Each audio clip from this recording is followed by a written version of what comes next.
Hello, my name is David Detmer. I'm a professor of philosophy at Purdue University Northwest.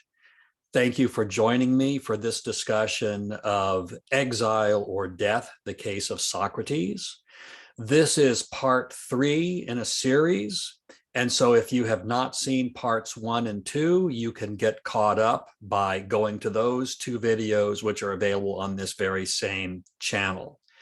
So in those videos, I have discussed, among other things, the fact that the great philosopher Socrates, the ancient Greek philosopher who lived well over 2,000 years ago, that he was eventually convicted in court in Athens of the crimes of corrupting the youth of Athens and disbelieving in the official state gods and introducing new gods.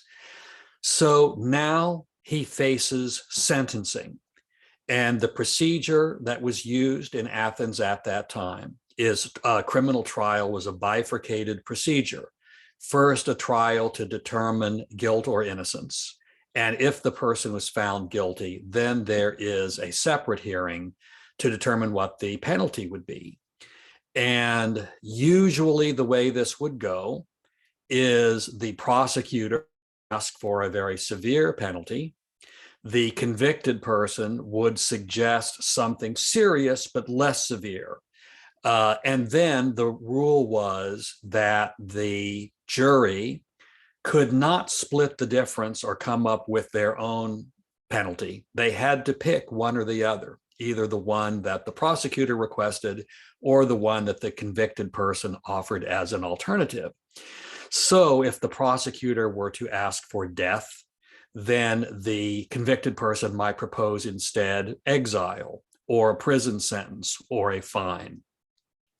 So now we have a situation where Socrates has been convicted and there's going to be this penalty phase. And Socrates had certainly argued during the trial that he hadn't done anything wrong. And I argued in the last video that I think the evidence does support him, that he in fact had not done anything wrong. But nonetheless, he's been convicted and now comes punishment. So the prosecutor, Miletus, requests the death penalty for the philosopher Socrates.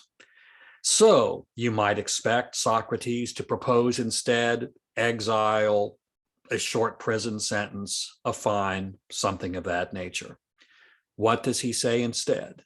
He says, well, what someone should receive, should be just. It should be based on what they deserve.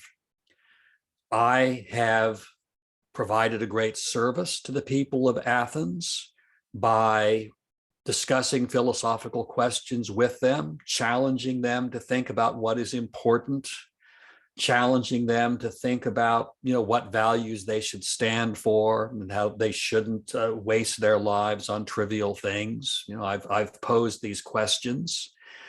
The unexamined life is not worth living. I've helped them examine their lives. So what should I receive for that? And so then Socrates mentioned that there was a tradition in Athens for the victors at the Olympic Games to be put up at public expense at the Prytaneum. So this was, it's like like a luxury hotel kind of situation. And some of you may know the Olympic Games originated in ancient Greece. So this, the winners were considered great heroes. And Socrates proposed, that would be fitting that I be put up at taxpayers' expense in the Prytaneum. So cheeky and confrontational to the end. Now after making this point, he then did go on to say another possibility would be a small fine. So he did finally propose that as well. But the jury was sufficiently insulted by his remark about the Prytaneum, and so they did end up deciding on the death penalty for Socrates. Now, after this happened, after he was sentenced to death, Socrates made a couple of prophetic statements. Here's what's going to happen. And one of them was, he said, Athens is going to be criticized for having killed Socrates, whom people are going to call a wise man, a great philosopher. Socrates immediately says, he's not going to call himself a great man or a great philosopher, but he predicts that the critics of Athens will do so. Well, this prophecy certainly has come true. Ancient Athens has been greatly admired for many things. In the Western world, it's seen as the birthplace of both science and philosophy, and many other innovations as well. Hippocrates, the great physician, you have great mathematicians like Euclid and Pythagoras. The Olympic Games, as I mentioned, just all sorts of cultural achievements, drama, Sophocles, Euripides, the Aeschylus, all of these great writers of plays. But it's not all good. The Athenians also practiced slavery, and they didn't allow women to vote, or people who were not landowners, property owners. So there are certainly plenty of other things to criticize Athens for, but lots of achievements have been celebrated. But one of the black marks on Athens had always been they executed a philosopher just for practicing philosophy, and a great philosopher at that, Socrates. So that prediction came true. Another of his prophecies was that after he was dead, it's not going to stop other philosophers, younger ones, from coming along and also practicing philosophy, much to the irritation of the Athenians. And that, of course, happened. You have Plato, you have Aristotle, and many others as well. So his prophecies came true.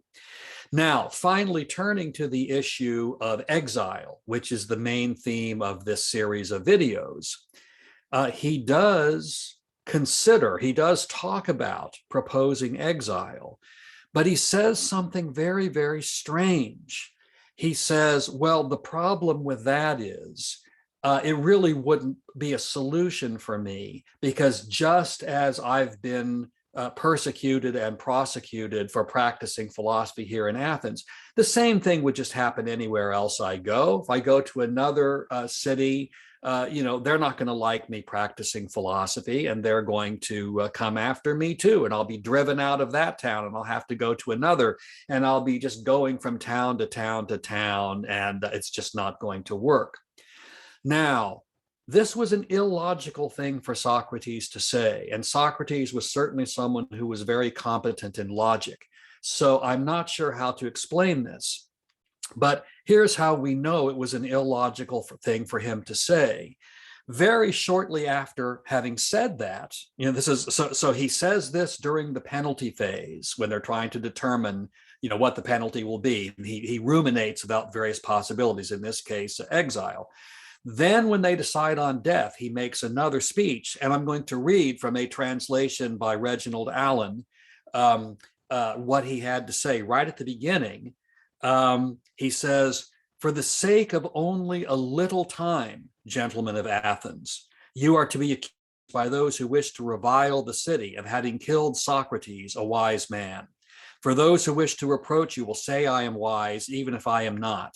And if you had only waited a little, the thing would have come of its own initiative. You see my age. You see how far spent my life already is, how near to death. Socrates was 70. He was already well past life expectancy for that time period, for that time and place. So he knew he had not long to live anyway.